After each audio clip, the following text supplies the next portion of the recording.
My name is Julie O'Mahony. I am also the co-chair of the Communications Subcommittee for the FNS Diversity and Inclusion Committee. I'd like to start our meeting today by reading the university's land acknowledgement statement and then a brief biography of Angela, our speaker today. As a land-grant university, the University of Illinois at Urbana-Champaign has the responsibility to acknowledge the historical context in which it exists.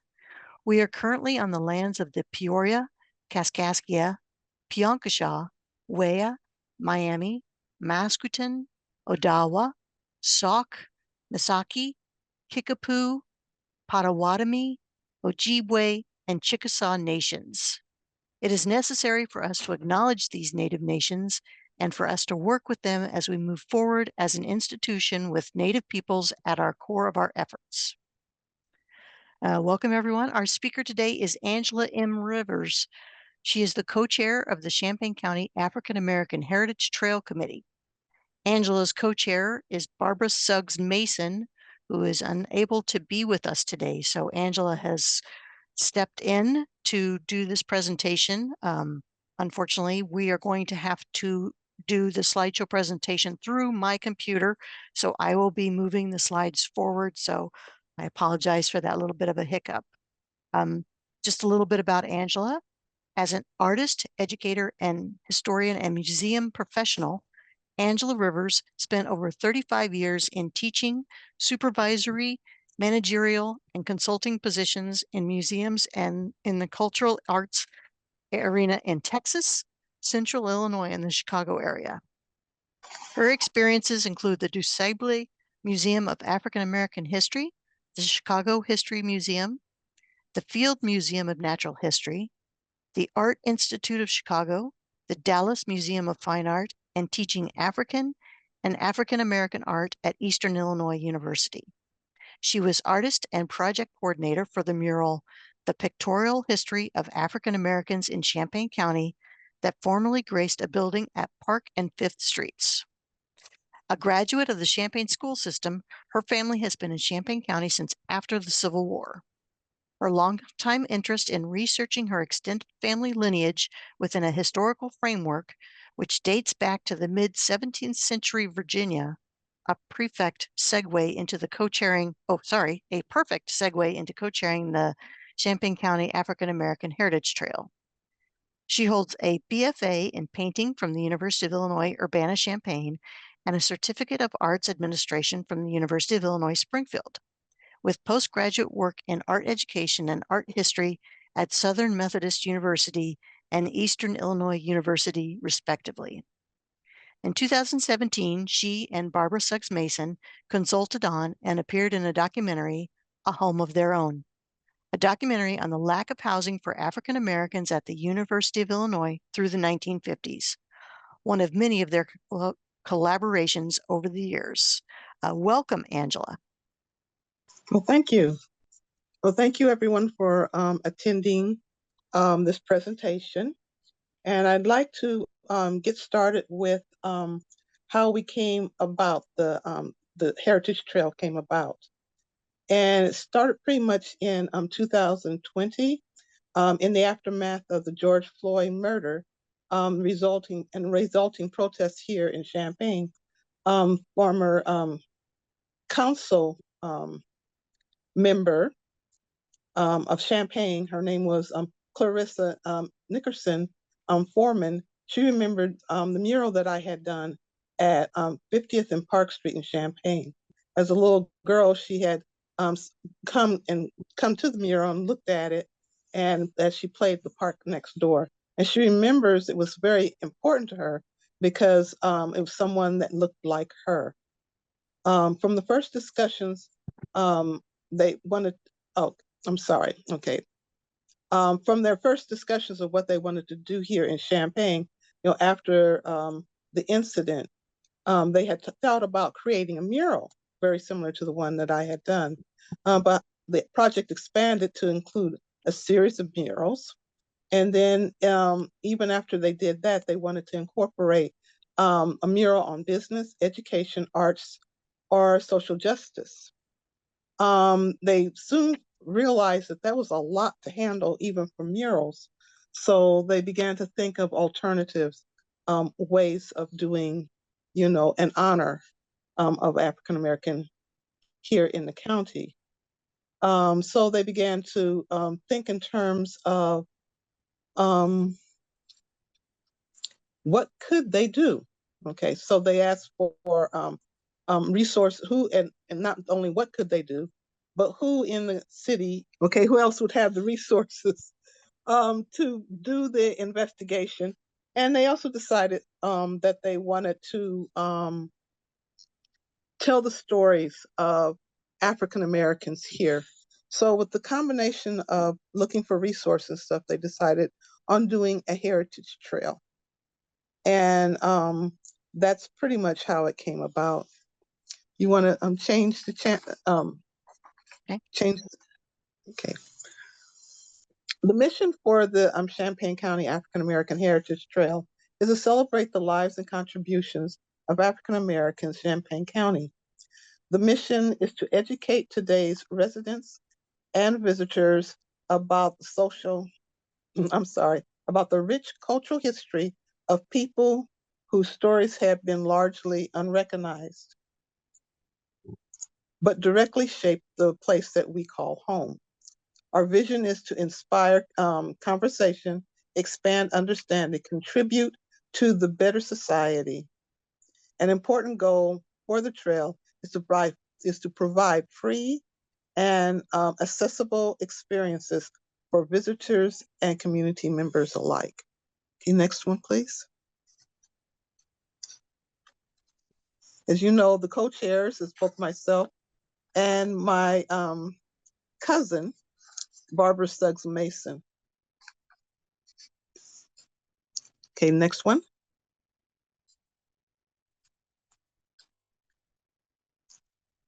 Okay, our committee, we have quite a few people in our committee. Our committee at this point expands over 30 people. They are from the community, from businesses, from cultural institutions, educational institutions, and various cities within the county. Next one. Historic highlights. In order to get kind of an understanding of some of the things we wanted to do in terms of the markers for the trail, I wanted to go briefly through some of the historic highlights that you will find along the trail. The first one is of the Smith family of Broadlands. George Smith arrived in 1876 and purchased his first first 80 acres at that time.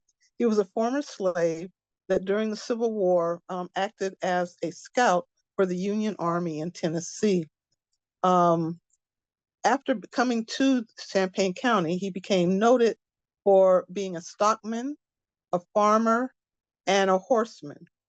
At the time of his death, he owned over 437 acres, and he was worth in today's dollars $3,717,000. His son, William Walter Smith, became the first African American to graduate from the university in 1900. And they have a very long history here because in 1983, the family receiving the award was awarded the Centennial Farm destination for operating for over 100 years. Next one, please. Okay, next stop, and I think a lot of folks have probably seen this one. It's, of course, at the corner of Neal and Main Street, and that is the Frederick Douglass visit to Champaign. Almost 155 years from tomorrow, on February the 15th, 1869, he spoke at Barnett Hall, which was located in what is now One Main Plaza on the second floor. He was speaking, he had been invited to speak at an event that was to a fundraiser for the Champaign Association Library Association, which was just organized the year before. The event was a success. They took in over $254, which is equivalent to over $5,000 today. But you might say, well, that's not a lot. But there was only 7,000 people that lived in the county at that time. So that was a very successful event. Frederick Douglass, when he spoke of the self-made man, where he talked in terms of, how you create yourself, and despite all obstacles, you can become someone important or someone. And it was a topic that he returned to again and again, over 50 times during 10 years of him being a speaker. He also came back the second time, and that was in 1872. Unfortunately, we do not know what he spoke of, because it wasn't entered into the newspaper, and I haven't been able to track it down. Next one, please. Then we have the historic churches. We have highlighted the first three historic churches here in Champaign for African Americans. The first one is Bethel African Methodist Episcopal Church. It is currently located at 401 East Park Street. It was organized in 1863 during the Civil War.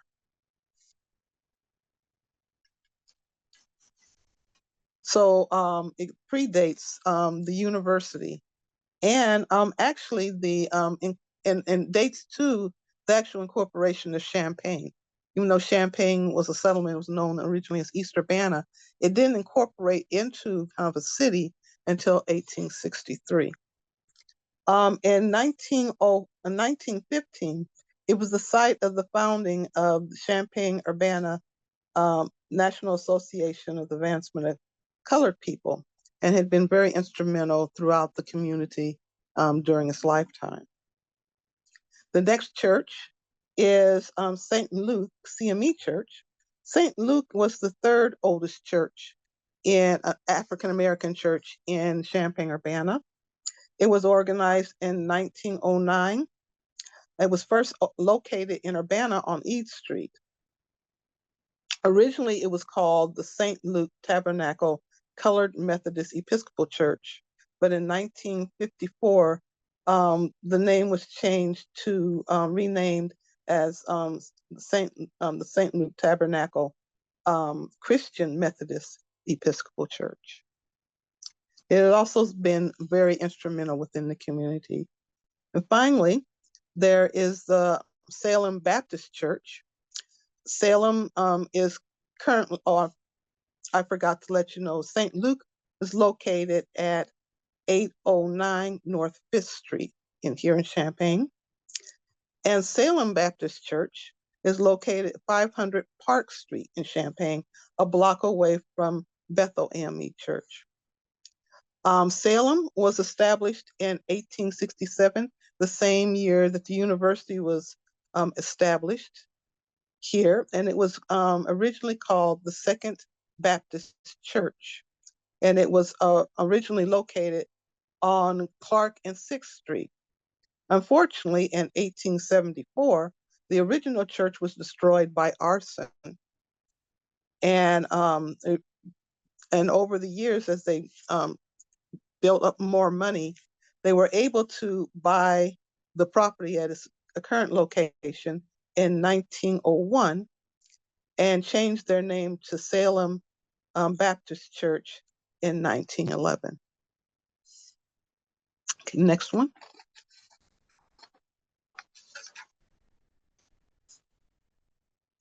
Dr. Ellis subdivision. Dr. Ellis subdivision is the third single family subdivision that was created for African Americans in Champaign Urbana. It was built in 3 stages from 1961 through 1966 on undeveloped farmland outside of city limits. Currently, they are located in Urbana. When I say that there was the third single family subdivision that was for African Americans, the African Americans themselves put together the money and organized for the first three subdivisions to be built here, single family. Living on the north end, they weren't in segregation. They weren't allowed to expand out into the community, and the housing was very tight and very short, and there wasn't any new single family homes being built. So they organized to build three subdivisions. The first one was Carver Park, and that was in 1949 through 1951. The next one was Carver Park. It was in 1953. And then the last one was Dr. Ellis Edition. Dr. Ellis Edition was named after the second African American doctor that was practiced here in Champaign, Urbana. He graduated from the University of Illinois Medical College. He also had served in World War I. He practiced at 112 North Walnut Street in Champaign. He was very active within the community, and as a youth, he used to play banjo in one of the jazz groups here in Champaign. He was buried in Mount Hope Cemetery. Okay, next one, please. Talk in terms of Bonsfeld Hall, which was just recently, not too long ago, built at the University of Illinois. Excuse me. And it's named after the first woman, African-American woman, that graduated from the universities. And her name was Maudel Tanner Brown Bonsfield. Okay, she graduated in 1903. And she received 2 degrees upon graduation, one in mathematics and the other one in astronomy. After school, she taught math in the Chicago Public School District, and became the first African American to be hired as a dean of girls in the district in 1920. From there, she went on to become a principal and served as principals in various high schools up until her retirement in 1950. Okay, and the next one. St. Elmore Brady. St. Elmore Brady was a first African American to actually earn his PhD in chemistry in the United States, graduating from here at the university in 1916. He went on to establish the chemistry department at the Howard University, and was the, can't believe this, okay, at Howard University, and continued to be a mentor to a lot of African American chemists that came up through the 20s, through the 30s and 40s. Next one, please. And next is we're going to talk about there's various components to the trail. I've talked about the markers and the actual trail. And next is the other components that we have is that we're going to be creating 5 murals. And then we also developed a website. Quite certain, quite a few of you have known the website. If you haven't, it is at the website's name is CC African American Heritage, one word, .org. Okay, can I, next one, please?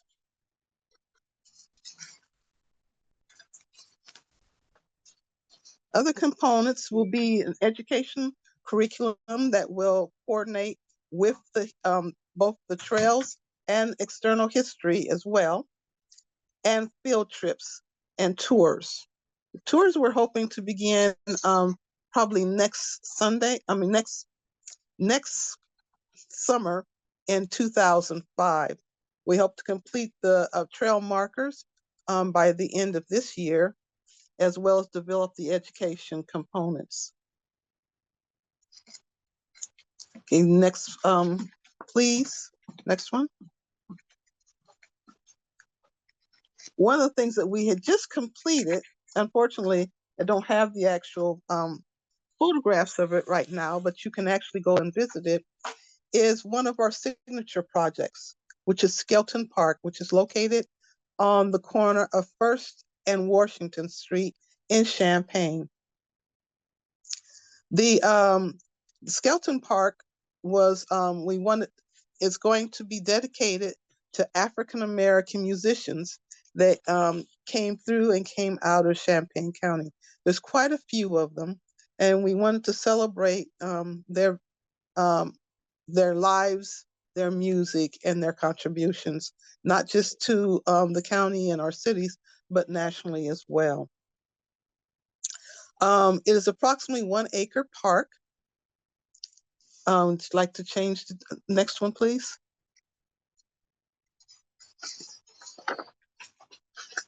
And in the center of it, is a large sculpture which is dedicated to musicians. We'll also have play instruments that on playground, small playground with instruments, a large plaza, and the sculpture sits in the middle of the plaza, so that you can have a place where we can have live performances, rap sessions, ceremonies, picnics. There's a whole variety of things that people would be able to enjoy. Where it sits, the location is very important to the African American community because it's at the end of First Street, which itself at one point was known as the Black Downtown for Champaign-Urbana. And it also sits at the viaduct, and which was kind of like an unofficial gate into the North End. I would invite all of you to go out and look at it. All the is pretty much done except for the landscaping, which we have to wait until the spring to complete, and hoping that we have an opening sometime this summer. Next one.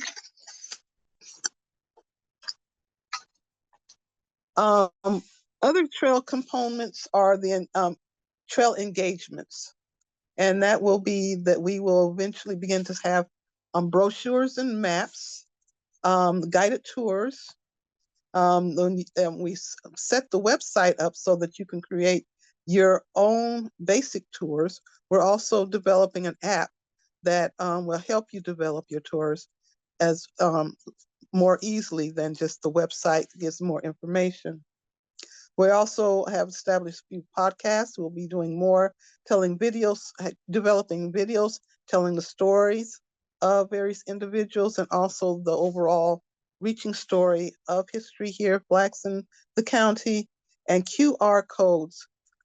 We're utilizing them so that you can always go back to the website. So all the markers will have QR codes. All the printed material will have QR codes, so that it'll be easy to find information. And if the QR codes on the markers goes directly to that information about that marker on the website. The website itself is fairly large. We have not just the information on the markers, we have a timeline that goes all the way from the 1840s all the way down to present day. Within that timeline, embedded at the very top of the timeline, for each decade, there is also a census graphic, so you can begin to see how an African American population began to grew here in the county as well. And we will also on the website will be initially will be put the the curriculum that will be for K through 12, as well as added information. Like the list of musicians, we have list of the buildings and built environments and street signs and streets that are named after African Americans as well.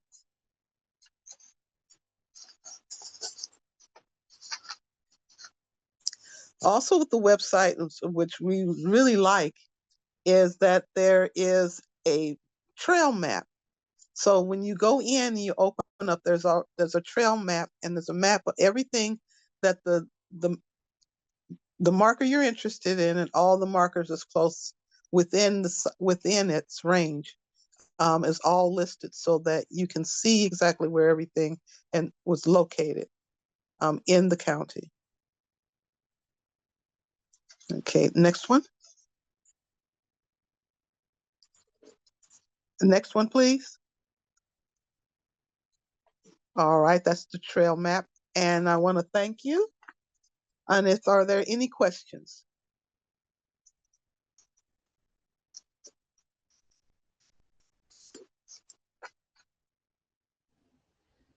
I was just going to say that I recently drove by that construction at Skelton Park, and it's cool to see that site being built up, and I'm looking forward to seeing it in person, walking through in the spring. Well, thank you. We thought it was very important because it is kind of like a gateway, and its closeness to downtown. It can become part of, a lot of the events and stuff that the city does, as well as the park district. Any other questions? How many markers do you anticipate having? Because I know you already have a lot on the website, but I just wondered if you knew how many you would have in the end. Oh, by the end of this year, hopefully we will have 23 markers, and that will be basically kind of like a phase one. There's going to be also a phase two, because there's other markers that we also like to put out into the county that we won't be able to do in phase one, though we do have 2 markers in Homer, Illinois. We have one at Homer Park, where the entrance of the original Homer Park used to be. And then we have one in Homer itself. The one in Homer talks about the African Americans that were in the southeastern part of the county, because the majority of them, right after the Civil War, when they moved in as farmers, they lived in the southeastern section of the county. And believe it or not, Homer was bigger than Urbana at that time. Mm-hmm. And then the rest of them are in Champaign, Urbana, and on the University of Illinois. Well, and is the one up in Rantoul that, I think if I was reading the website, right. that was the one about the Black Fighter Squadron? Right, that's the 99th Squadron, which was part of the Tuskegee Airmen. And that one is up as well. I'm sorry, that's in Rantoul. We also hope to have one this summer in Savoy, and that one is going to be about the Underground Railroad.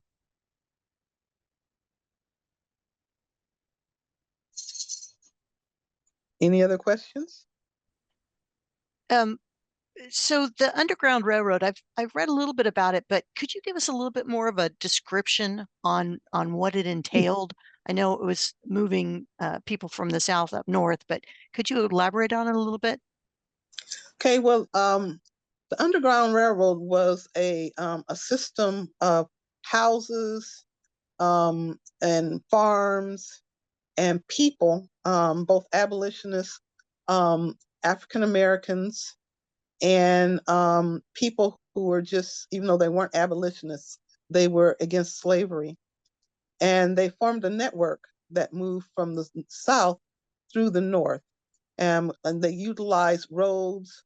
They also utilized, waterways, passed through forests, ships, and railroads. In fact, for Illinois, one of the from the mid 1850s through the end of the Civil War, the Illinois Central Railroad was very instrumental in getting a lot of African Americans from the South to the North, and usually ending up in Chicago at various points along the way. Champaign, though they're the only depot that we have found on the Underground Railroad in Champaign County was found in Savoy, and it was manned by a man by the name of Mathis Dunlap. Mr. Dunlap was a horticulturalist. He had orchards and nurseries in Savoy. He had been very active at the Underground Railroad and very active as an abolitionist in the Chicago area. And when he moved here, of course, he moved his activities with him. And then how he moved the people is that he moved them through on the Illinois Central Railroad. As he sent his produce north, he also sent the escaped slaves as well that was under his care. Anything else?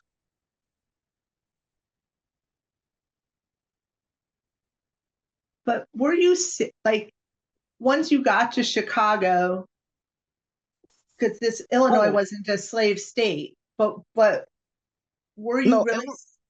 No, you weren't. No, you really were not safe.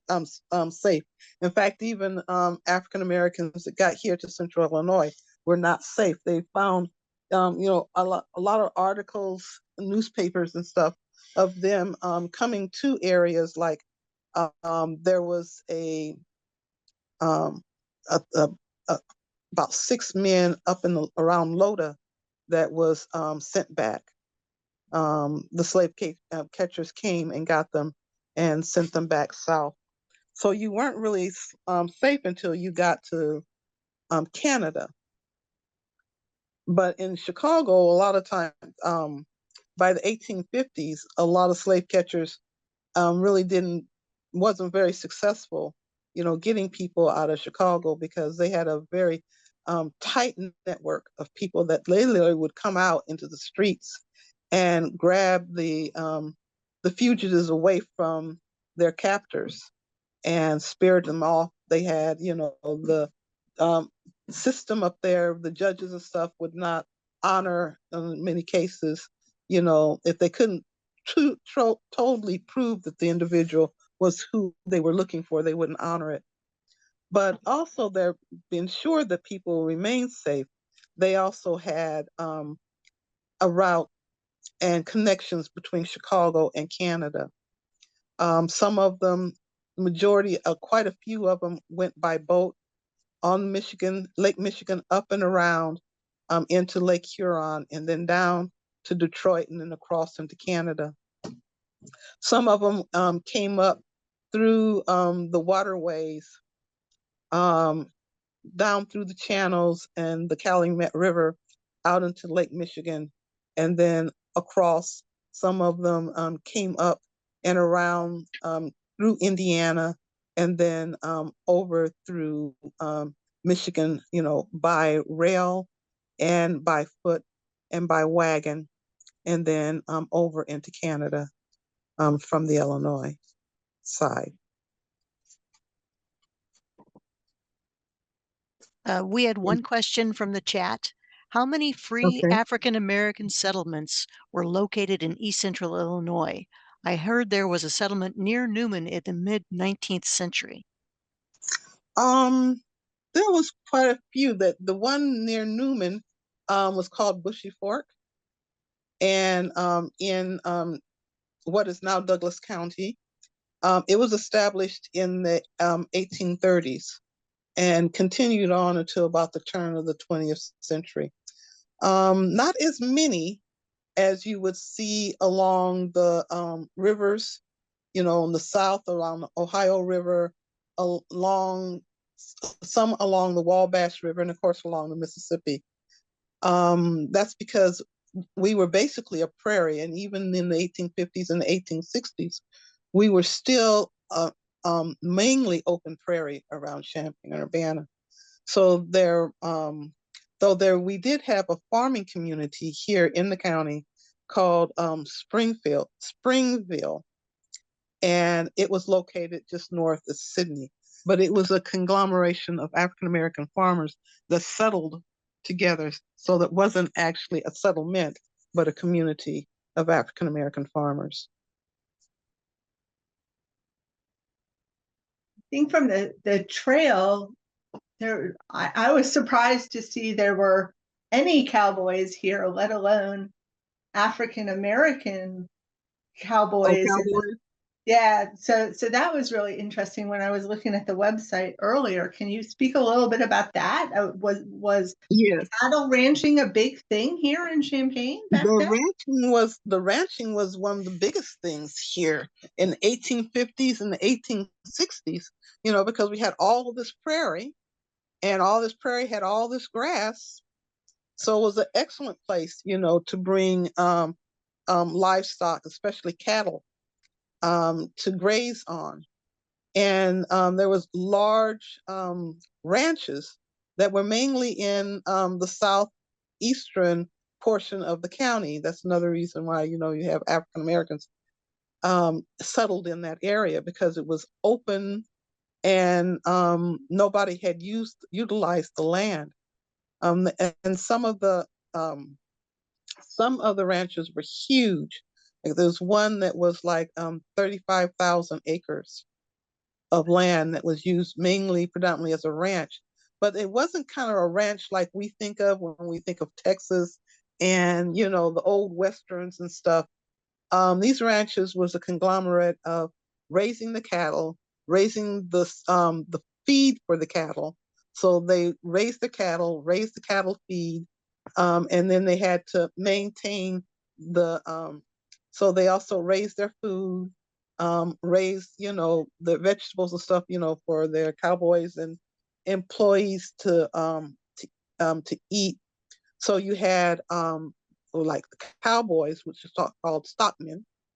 Then you had the other farm hands that, of course, did the raising, the planting, the crops, and all that kind of stuff.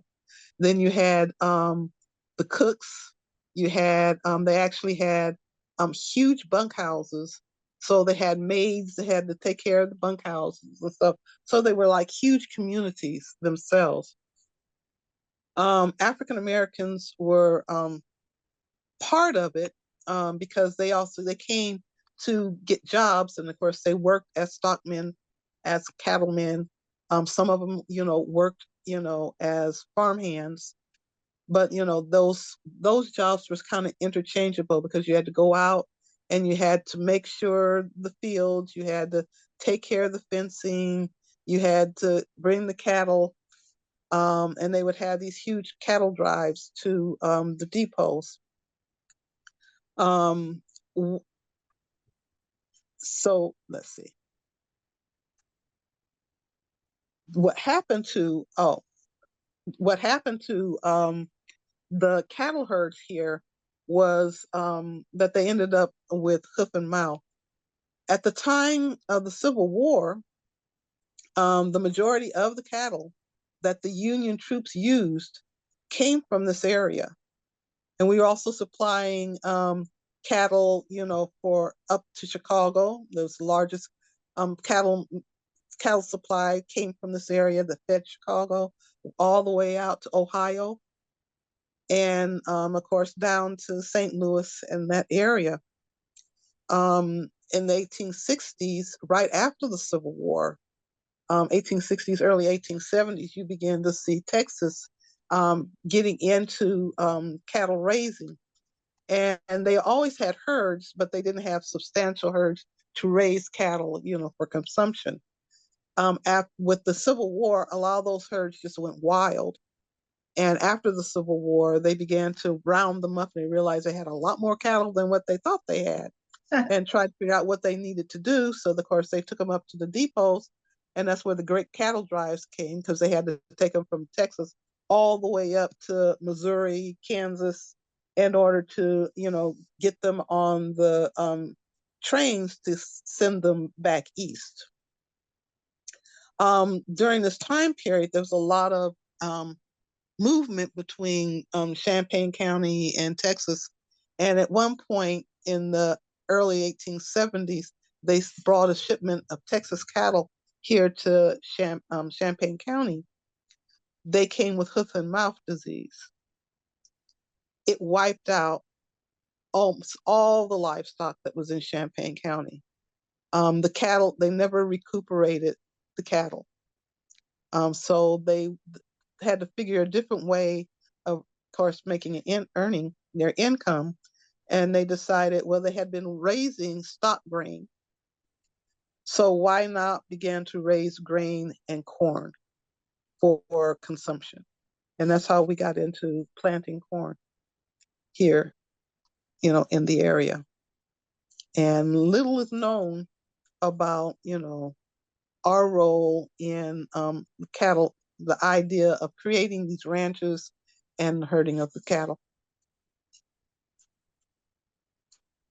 Really interesting. Thank you. Mm-hmm.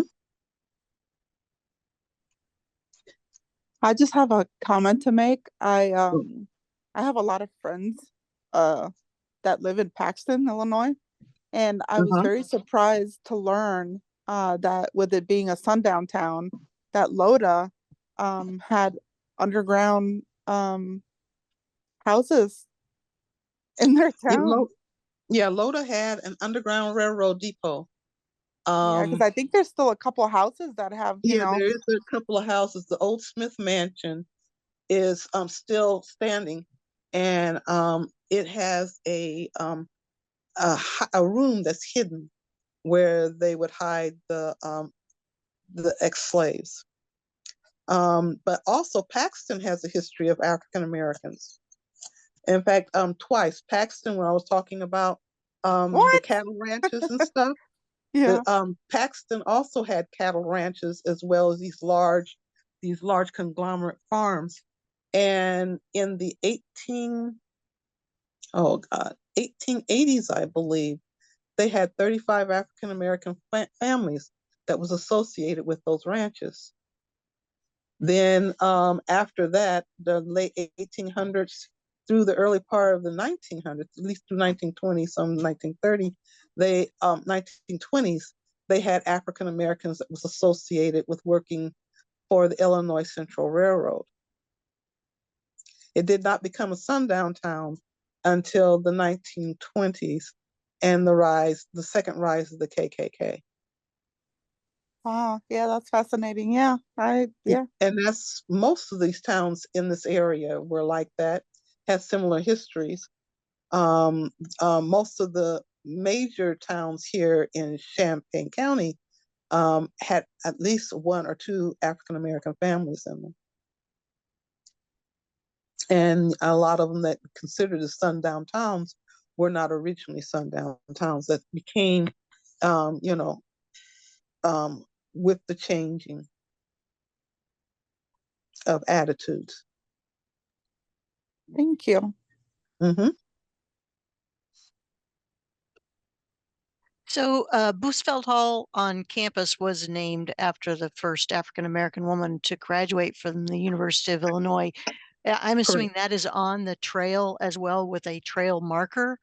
They will have a trail. Yeah, it will be on the trail with the trail marker. University of Illinois is in the final process of all the markers that are going to be on campus. They're going through them, and they will be putting them up for us. But the information in the markers will be exactly like the other markers around the county. Do you happen to know how many are going to be on campus? Let's see, there's what we call large full-size ones, and then there's smaller ones.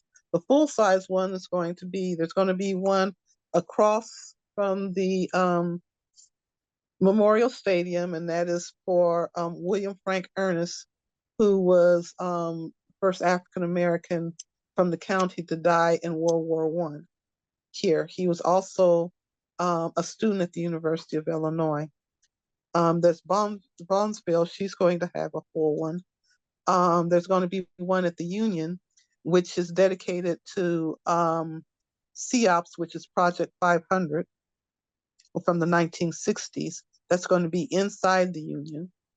There is a small one that is located at the Nesbitt African American Cultural Center. It's dedicated to him and the Cultural Center. Then there's the one for St. Elmo, and that's a small one that's in Noyes Hall for chemistry. There'd be two in Architectural Hall. That is going to be for Miss Green. Oh gosh, and I'm trying to Bailey. It's hard to remember everybody's name, but Miss Green was the first African American woman to graduate from in agriculture, and Bailey was first African American in the area from here, University of Illinois, to graduate in architecture. Let's see. I think I may be missing someone. Oh, there's Albert Lee. Albert Lee was from here in Champaign, born here in the 1870s. He went to the University of Illinois for a short period in the 1880s for about 2 years.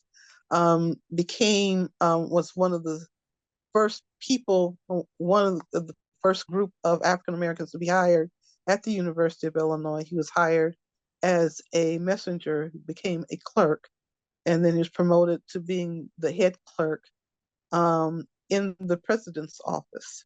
He is noted as being the dean, the unofficial dean of African American students here at the University of Illinois, because of his willingness to help African Americans, get housing and places to stay, eat, help them with how to manipulate through the system, starting at the turn of the century and moving until his death in the late 1940s. He has a plaque next to his portrait that's in the Commons. And then one that's just off campus, which is on Wright Street. And it's dedicated to the protests that were done in the 1940s to open up the campus town on Green Street. And African Americans were not allowed to eat at any of the places, was not allowed to get their hair cut. A lot of places didn't allow them to come in and even shop. And so it was a process of opening them up one at a time. First was for they to be able to eat, in campus town.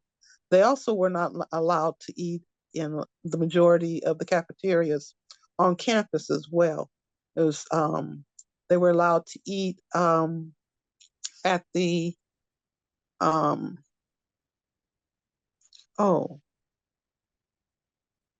in the Union in the basement, and then there was one cafeteria over in a home economics building where they could eat, and those were the only two places in all of campus that they were able to eat prior to the 1950s, late 40s, 50s. And so that's, how many was that? Those are pretty much all the ones so far. That's a lot. That's going to be very impressive to have all of those on campus for people to see. Yeah, I think so. I think, it's important that people know, that they were there. There these first, and a lot of the things that they've done. Like I said, St. Elmo was the first African American to earn a chemistry degree in the United States, and that was here. at the University of Illinois. That's a real big achievement, for the university.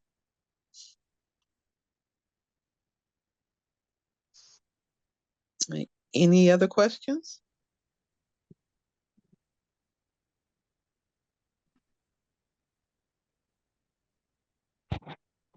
No, thank you. All right. Okay. Well, if we're getting almost close to 1 o'clock, so we will wrap this up. Please make note that website for this great trail is on the bottom of this first slide. Left it up there so people could do it. I highly recommend checking it out. It's full of wonderful information, and I'm excited for all the stuff that's to come with it. I'd like to thank Angela Rivers again for speaking with us today. She kind of got put on the spot. She was expecting Barbara Suggs Mason to speak, and they were going to do it together, but she rallied and did a great job. So I want to say thank you from all of us for speaking to us. Okay, and I'd like to thank everybody for hanging in there with me with some of the minor things that was happening on my side.